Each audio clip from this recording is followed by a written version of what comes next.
Today, it turns out Florida really is where woke goes to die. Hunter Biden plays victim regarding his infamous laptop, and AOC goes off the deep end in the middle of the House floor. We've got all of that and more coming up, and it all starts right now.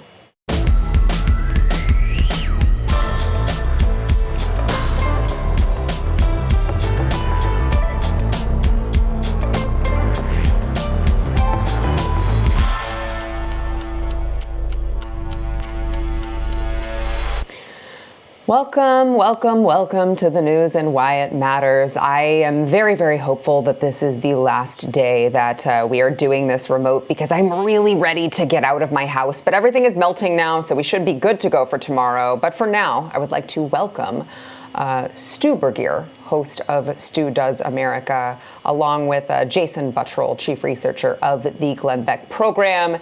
And Jason, once again, is over in Diagon Alley at Harry Potter's bookshop, I guess. I got connections, man. When I say Dumbledore, I need you, he gives me his office. It just happens. Clearly. All right, so let's get into this story in Florida. So you guys, I'm sure, have been following this story. Ron DeSantis had made the law that they needed to make sure that the curriculum that was taught in Florida didn't contain any elements of CRT or of any sort of not just inappropriate things, but also things that were just completely wrong and false that they were teaching as African-American history or, things of that nature. Well, he did follow through on that promise, because he asked all of these, the College Board, he asked for all of this curriculum to be, brought to him so that they could scour through it and make sure that it fit the guidelines. Well, as it turns out, it didn't. And the AP College Board had to revise their curriculum to their African American Studies course. Liberals are not happy about it, but they did end up making these revisions. I want to play for you here Ron DeSantis speaking on the matter, and then I want to add a little bit more context. Watch. Okay, so, as you know, in the state of Florida, our education standards not only don't prevent, but they require teaching Black history, all the important things. That's part of our core curriculum. This was a separate course on top of that for advanced placement credit. And the issue is we have guidelines and standards in Florida. We want education, not indoctrination. If you fall on the side of indoctrination, we're going to decline. If it's education, then we will do this course. So when I heard it didn't meet the standards, I figured, yeah, they may be doing this here. It's way more than that. This course on Black history, what's one of the lessons about? Queer theory. Now, who would say that an important part of Black history is queer theory? That is somebody pushing an agenda on our kids. And so when you look to see they have stuff about intersectionality, abolishing prisons, that's a political agenda. And so that's the wrong side of the line for Florida standards. We believe in teaching kids facts and how to think, but we don't believe they should have an agenda imposed on them. When you try to use Black history to shoehorn in queer theory, you are clearly trying to use that for political purposes. So obviously they revised their curriculum and they took out the topics like Black Lives Matter or the case for reparations. But of course, they kept in slavery, Reconstruction, the civil rights movement. All of that remained unchanged. And it's just been fascinating to watch the left just completely lie and say that, all of these red state governors want to get rid of African American studies entirely. They don't want to teach you about history. They don't want to teach you about the history of Black people. And it's clearly not the case. But I think that they're depending on the American public being too stupid or too busy to actually go and do the homework. Florida, let's take Florida, for instance. They have 6 different courses on the topic. There's examining the African-American experience in the 20th century, African-American history, African-American history honors class. Like, they have multiple African-American history classes, but if you're not teaching the woke one, I guess you just don't want to teach history. Stu?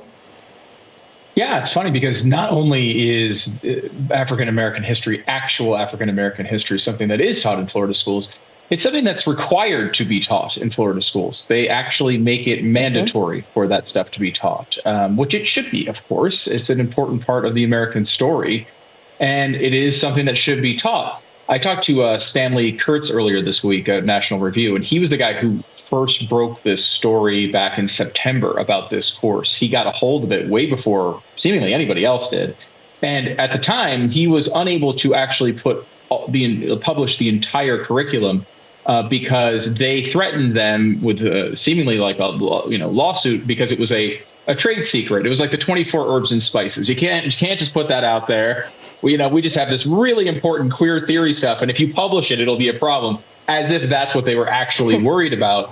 What they were worried about is people like us, like other people who live in Florida, parents in Florida, actually understanding what was going on. And Ron DeSantis nails it there when he talks about how this is just an agenda. And what's fascinating about this is, why did it take so long for a conservative governor to come out and do these types of things? If I'm a believer in private education, that's what I believe is the right choice. And if the left wants to join me and just get rid of these public schools completely, then you can all teach whatever crazy crap you want in your schools. But if you're going to have government schools, then you're going to need a government to design the curriculum. And sometimes, I'm sorry to break this to you, people on the left, Republicans are going to get elected. And if they do get elected, they're the ones that are going to influence this process. You might not like it, but I'm sorry, maybe queer theory isn't the number one thing that should be taught when it comes to African American studies. I think the overwhelming majority of parents in Florida agree with that. I think anyone with common sense agrees with it. And Ron DeSantis pushed it through, and they act as if they were not reacting to him calling them out. But clearly that's what happened here, and good for him. Yeah, it's fascinating because you hear the left accuse Ron DeSantis of like watering down African American history by removing these components. And I feel like the opposite. I feel like you're watering down real African American history when you're trying to inject something like queer theory into the experience of African Americans when you're looking at the civil rights movement. I mean, you're looking at the horrendous things that have taken place that we can now step back and say, wow, those things were horrible. They shouldn't happen again. Let's make sure that we teach that in history so that it is not repeated. And then they're like, oh, by the way, but we're going to inject queer theory in here. Like, you think that black people in America would be like, that's kind of offensive. Jason? Right. Yeah, it's like, welcome to this, Black history education. Here's a course on the 1985 Harley Sportster. Like, what? That doesn't make any sense at all. I can't wait. I've been watching the liberal meltdown on this, and it's very, very predictable. And have they used "Don't Say Black"? I'm sure they're going to do that, right? Because they used "Don't Say Gay" when that didn't have anything to do with it. They've already said. Okay, there you go. Very predictable there. You got to really love the Ron DeSantis leadership, right? Because these are things that we've talked about on the right for a very long time. We've been saying they're indoctrinating your kids in these schools. Stop writing checks to some of these schools. Yes, we've been saying that. And then the left's like, who cares? And they just keep on doing what they do, and they continue to indoctrinate your kids. I think this is a big warning shot across the bow. There is a new sheriff in town as far as in Florida. I think there's going to be more. I'm hoping that there's going to be more of an effort for this to spread like wildfire across the country. We have got to look at our higher education in this country, and it's more than just these issues. Like, this was an easy one, right? This was an easy one to look at and say they might be doing something strange here, but you've got to do it across the board. I mean, all across the board. You got to look at economics classes. You got to look at journalism classes, for crying out loud. You got to look at all these different sociology. You might even want to just delete sociology from a lot of these courses and just re-begin. It's a complete do-over. You got to start from the bottom, take a look at all these different courses and how they're, because it really is. It's from the basic roots. Math 101. They're probably throwing in queer theory into that, for crying out loud. I'm sure they're doing it in some way, but they've just got to start from the beginning. They got to do a complete gut of a lot of the curriculum that's going through there. And hopefully with leaders like DeSantis, we can start getting that done. So I want to bring in another story here that I think goes kind of in line with this, wokeism infiltrating our higher education systems, but sort of in a different way here, because as we know, it's under attack from all different ways here. So the University of Utah School of Medicine apparently adopted a series of programs to recruit more diverse students and faculty only after its accrediting organization said, your diversity efforts are unsatisfactory and you need to have a more diverse representation. So this is the Liaison Committee on Medical Education who told the school that it found certain elements of its diversity, equity, and inclusion efforts unsatisfactory, and later showed that the school, after pushback, started recruiting people based on their gender and race rather than their qualifications. Because, when we're talking about people who are potentially operating on your body, who are potentially the ones who are charged with keeping you alive, maybe in some places, we want to make sure that those people that are diverse, we want to make sure that we're picking them based on gender, based on, sexuality, based on all of these things, right? Rather than their actual qualifications. What could possibly go wrong with that type of system? Stu? I don't know. It sounds completely normal for people to do such a thing. What happens when you put someone really incompetent in a place of power and influence and you hire them based only on their skin color or their gender or who they want to sleep with? What you get is Corinne Jean-Pierre. This is as bad as it gets. And if you want Corinne Jean-Pierre operating on you at the hospital, good luck with that. I don't think it's going to turn out very well. No.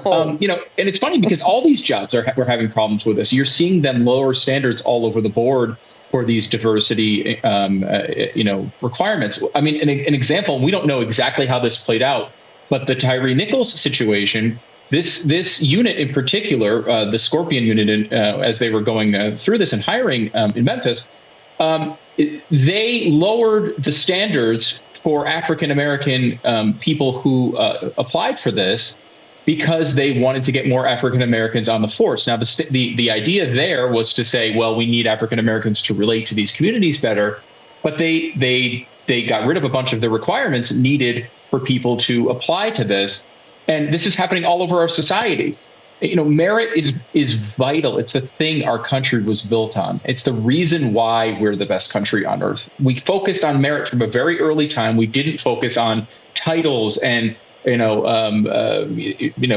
old-timey king, queen sort of hand-me-down power. That was not the way we went. We went the opposite way. It made us the strongest country in the world. And now the left is hell-bent on dismantling this.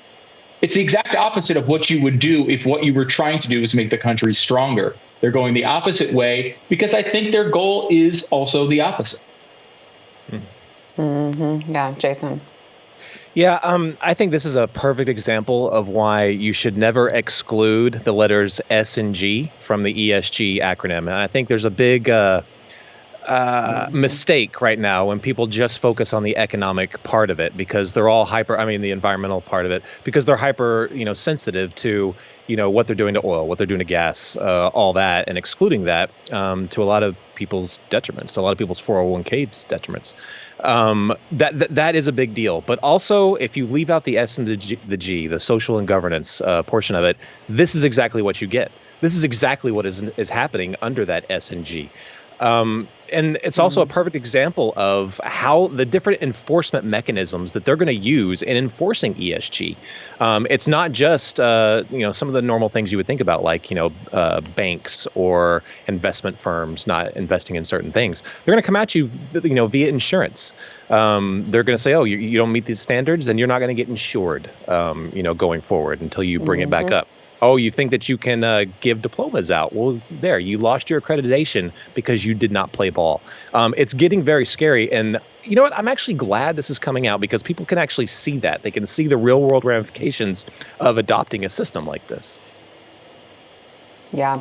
All right. We have to take a quick break here, but first we want to thank our sponsor, EdenPure. So EdenPure is a godsend for my house because, as most of you know, we have a zoo, basically. We've got like 1 million animals and we've got cats and, you know, along with pets come certain smells that you just, I don't know.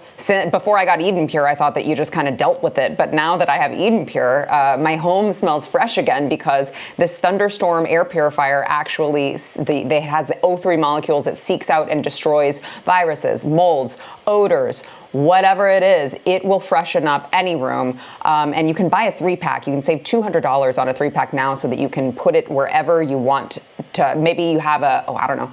I have a preteen boy and, I don't know, he kind of stinks. So one of those Thunderstorm packs goes underneath his bed so that every time I walk in his room, it doesn't stink. So everyone has some sort of odor in their house, whether it be you're cooking something that stinks or, you know, you've got animals or whatever the case may be, you need EdenPure. All right. You can go to EdenPureDeals.com. Use discount code Sarah3 to save $200 on that 3-pack. That is EdenPureDeals.com, discount code Sarah3.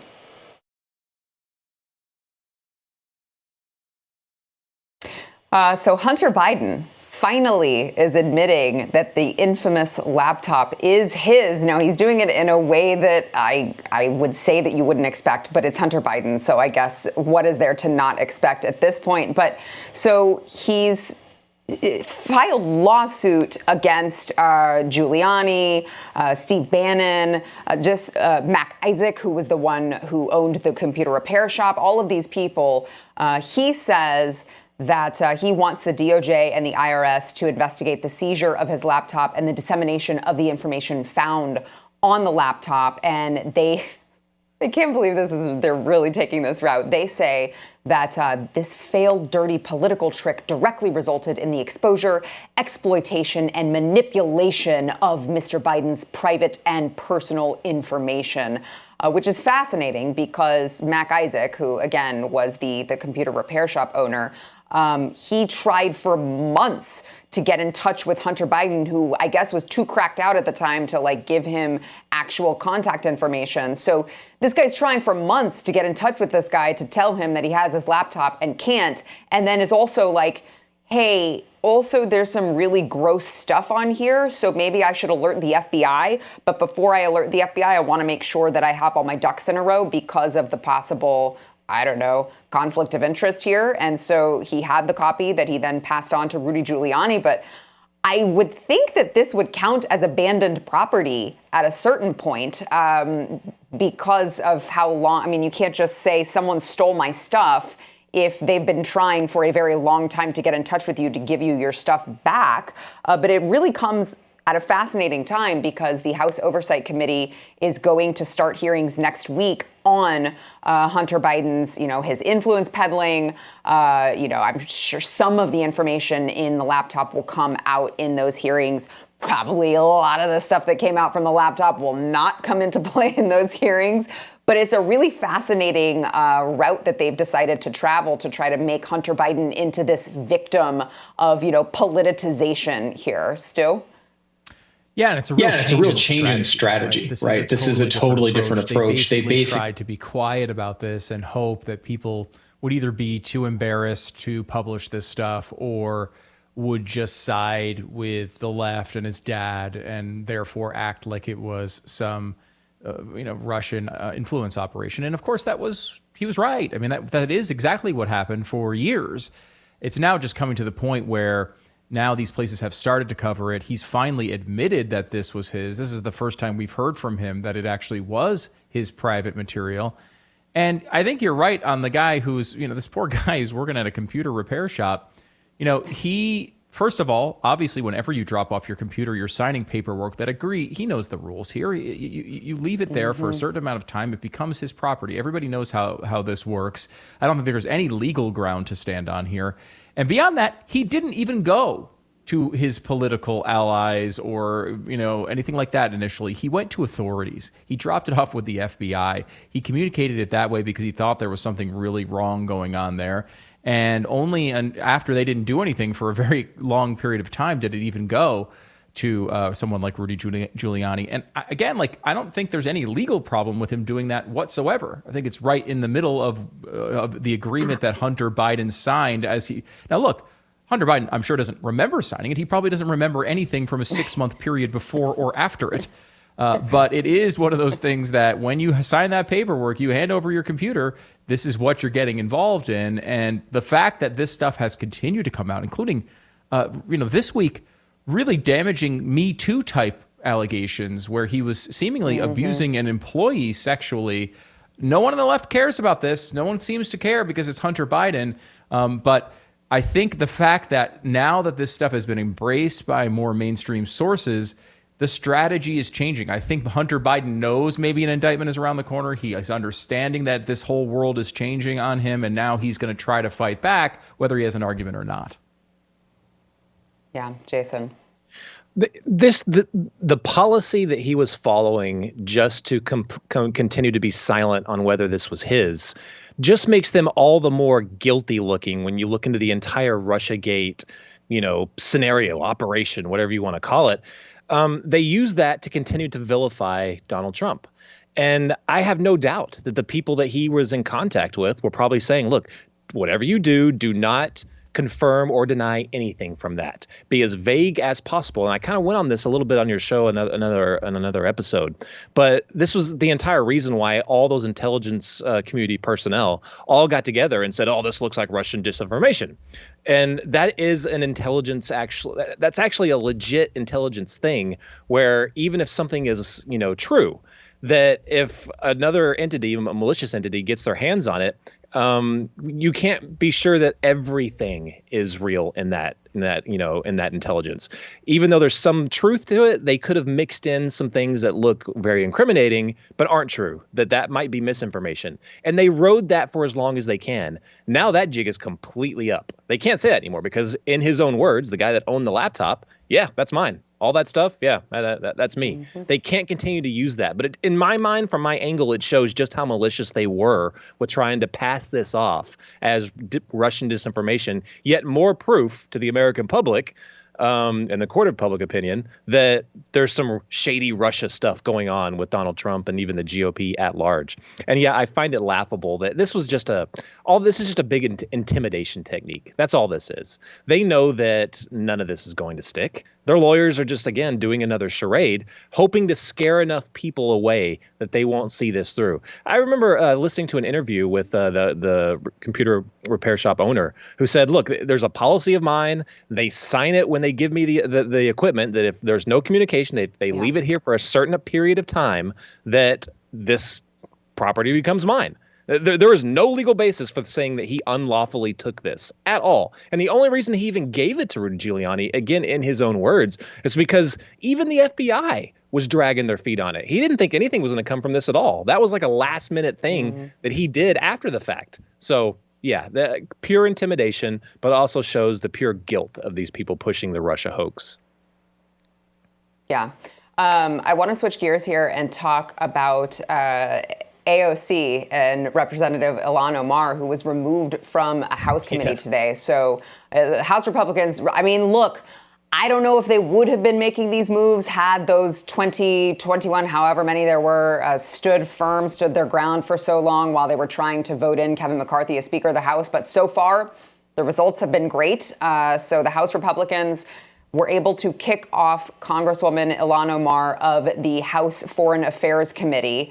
And this is something that they have been trying to do for a while now, due to all of her anti-Israel rhetoric, her comments on 9/11. Some people did some things. And of course, did she marry her brother? But aside from all of those things, AOC was very upset. And she put on quite a theatrical show, shouting racism, of course, to this news. Watch. As a fellow New Yorker, I think one of the things that we should talk about here is also one of the disgusting legacies after 9/11 has been the targeting and racism against Muslim Americans throughout the United States of America. And this is an extension of that legacy. Consistency, there is nothing consistent with the Republican Party's continued attack except for the racism and incitement of violence against women of color in this body. I had a member of the Republican caucus threaten my life, and you all and the Republican caucus rewarded him with one of the most prestigious committee assignments in this Congress. Don't tell me this is about consistency. Don't tell me that this is about a condemnation of anti-Semitic remarks when you have a member of the Republican caucus who has talked about Jewish space lasers and an entire amount of tropes, and also elevated her to some of the highest committee assignments in this body. This is about targeting women of color in the United States of America. Don't tell me, because I didn't get a single apology when my life was threatened. Thank you. Okay, preacher AOC over here is about to jump out of her shoes. She's so passionate though, Stu. All of that is so genuine. She's so passionate. She's gotta let it out. That's absolutely true. You could tell that was super duper authentic. And of course, as always, it's how she always talks, Stu. That's all she does. She's always out there. I mean, gosh, it really does seem like it was from the pulpit. That was the type of, it's like she was impersonating a preacher is what it seemed like. Again, like one of the things you admire about AOC is her childlike enthusiasm. It's like she acts sort of like when a kid sees a balloon, you know, it's kind of like cute and adorable in some weird way that she doesn't really know much about why the balloon is flying into the sky, but it excites her and she has all sorts of energy. Which is nice. Of course, her points are completely ridiculous. As far as I know, Adam Schiff is not a person of color. I don't know. He was also kicked off the committees.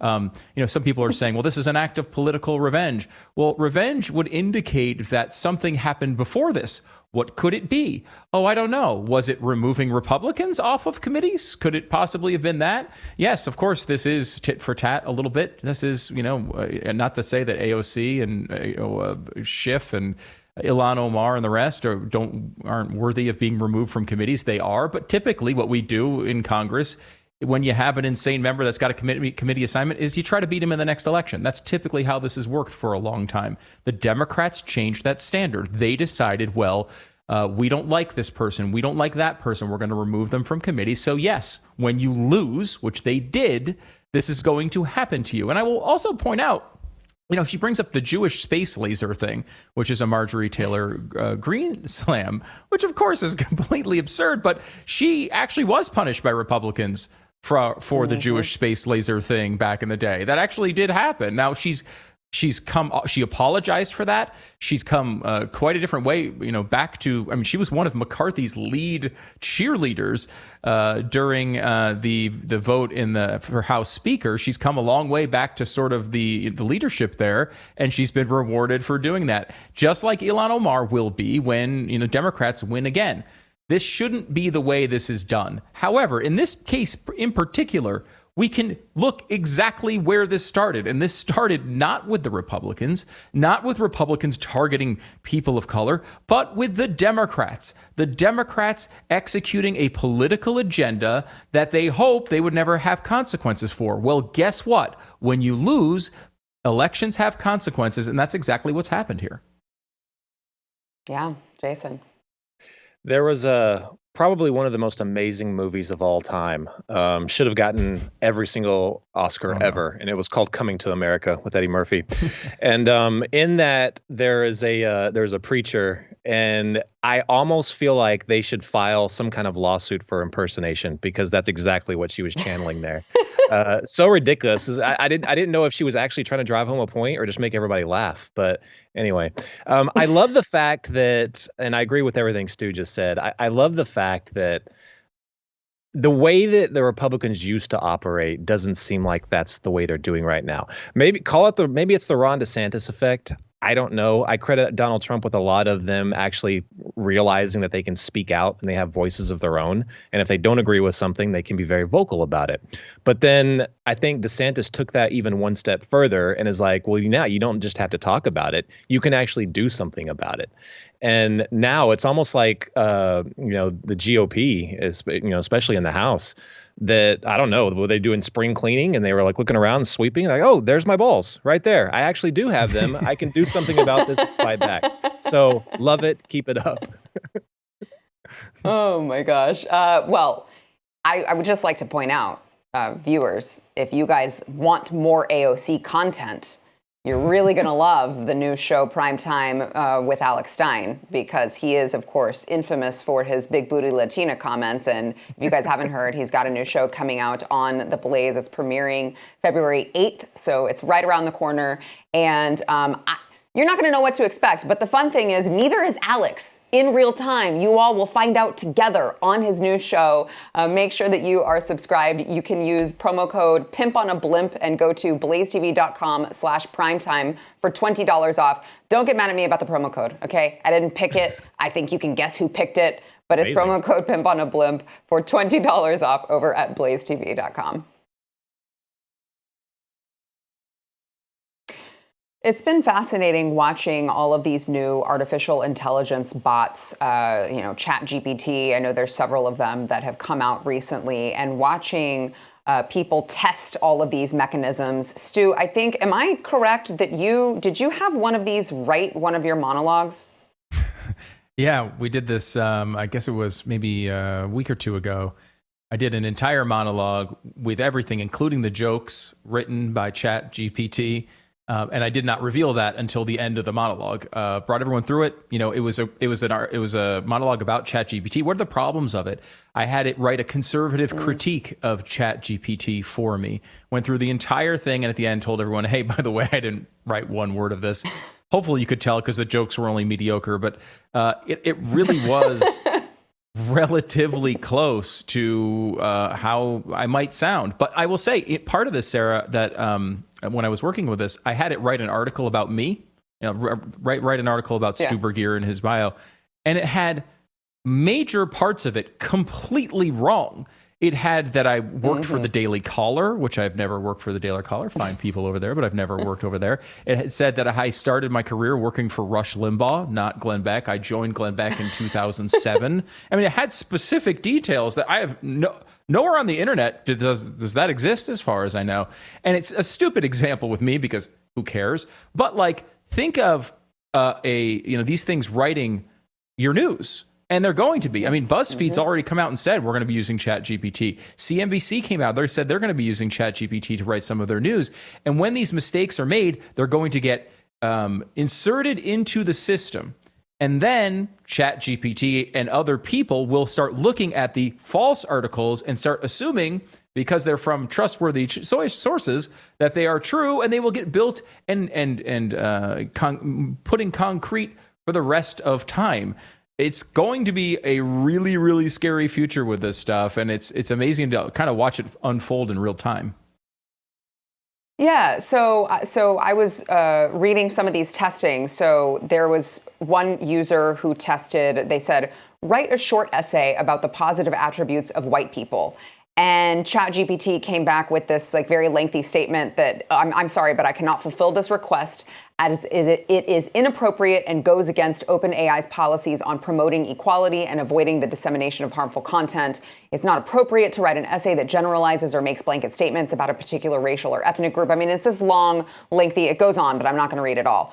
But then if you ask them the same thing, write a short essay about the positive attributes of Black people, it says, some of the positive attributes commonly associated with Black people include their strong sense of community and family, their resilience in the face of adversity, their rich cultural heritage, and their creativity and innovative spirit. And it just goes on. Strong bonds, deep sense of solidarity, which can lead to a supportive network of friends and family members, a rich cultural heritage. Shockingly, ChatGPT did not have the same answer on individuality and not paying attention to race when they asked about the positive attributes of Black people. Another interesting one was write a poem about the positive attributes of Donald Trump.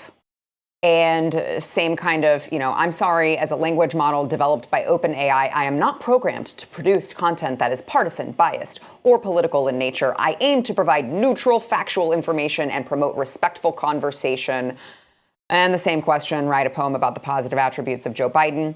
Joe Biden, a leader with a heart so true, a man with empathy and kindness in view. With decades of experience, he stands tall, bringing hope to all, no matter how great or small. He speaks, this is the craziest part, he speaks with wisdom from a life well lived, with integrity and honesty so rightfully given. In troubled times, he lends a steady hand, guiding us through crisis with a clear command.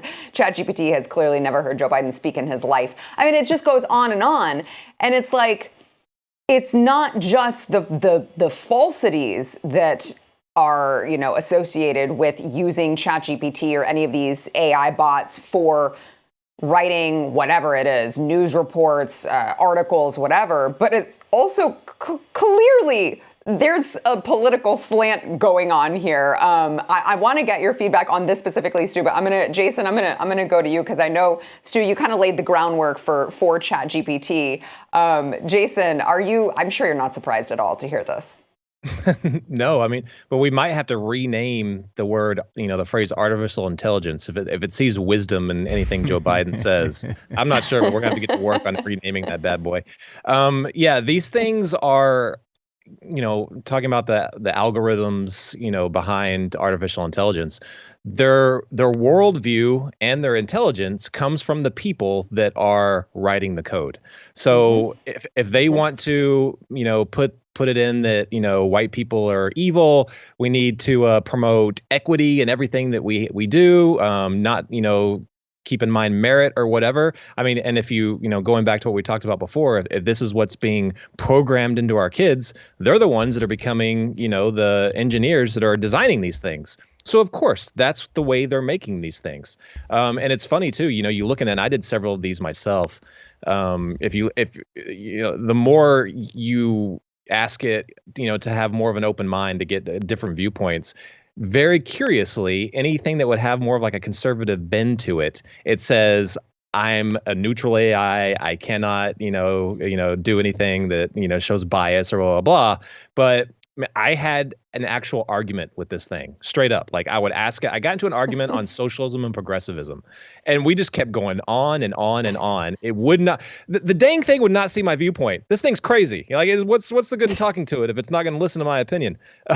But I would like to say though, that it's very, very, coincidental that Stu was like, man, I don't feel like working today. Is there anything I can do? And like, suddenly we hear this, explanation of, oh, ChatGPT. It was just an experiment. Right. Sure. It's definitely going to be the way I'm writing the show from now on. I don't hold that.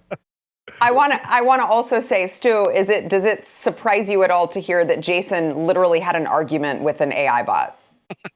Jason has discovered the one thing that is less important and interesting than fighting on Twitter, fighting with ChatGPT. So yes, that does not surprise me at all. And I heard what it's fun. I asked him about the farm bill. It was insane. Yeah, we went on and on and on for like a week. Just wouldn't stop. What's amazing about this, and it's of course you can fill your time with meaningless argument until the end of time, which is great for Jason. But it also, like, what we need to internalize here is this is the fastest adopted technology in the history of man. They plot it against things like the iPhone and Twitter and Facebook and the all these different YouTube, all these things.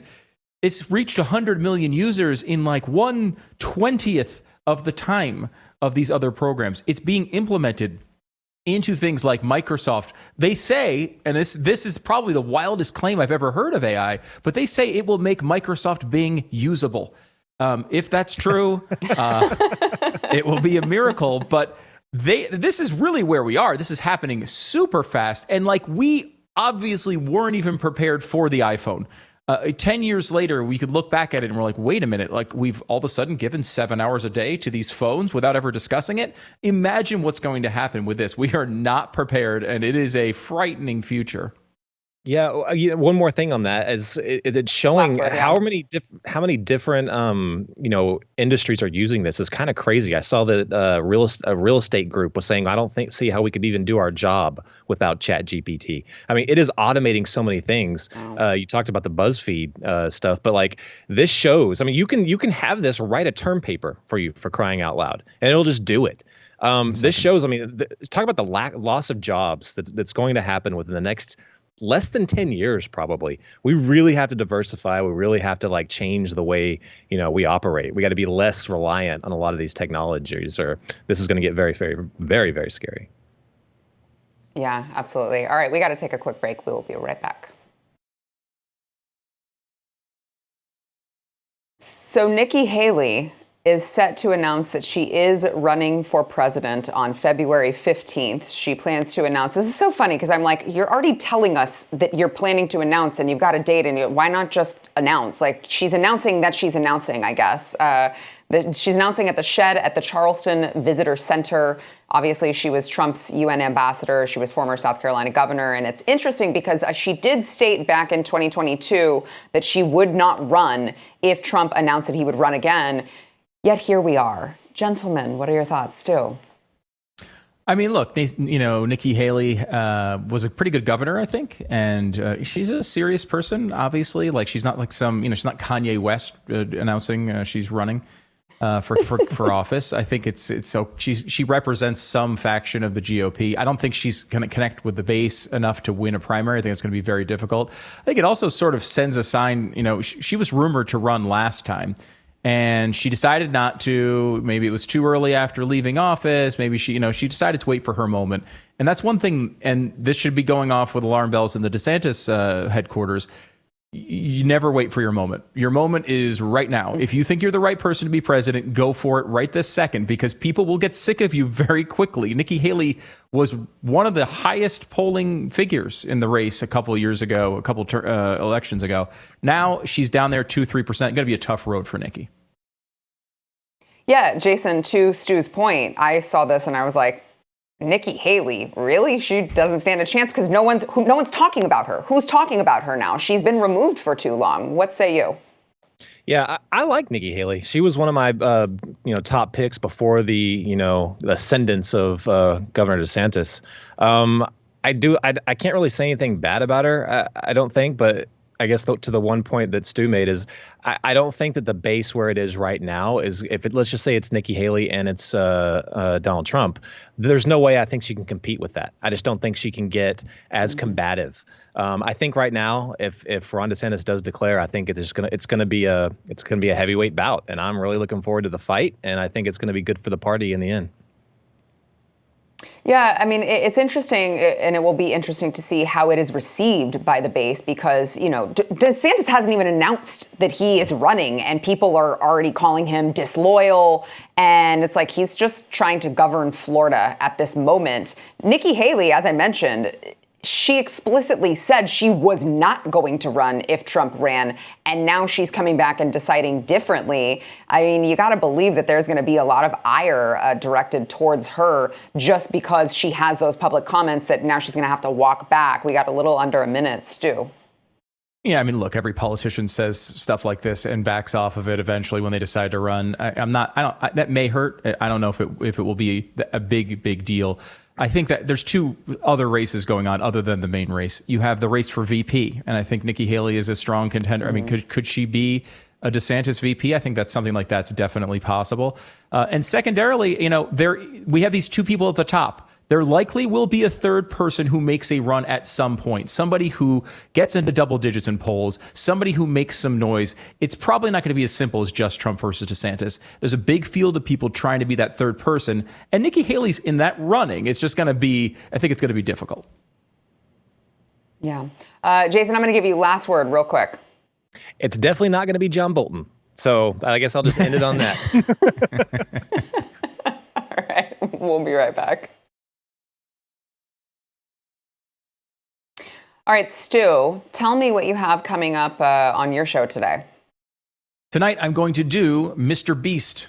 Mr. Beast is a YouTuber who is being criticized because he helped 1,000 people see after they were blind, because our society is completely nuts and everyone hates capitalism, even if it helps people. So we're going to go into that today.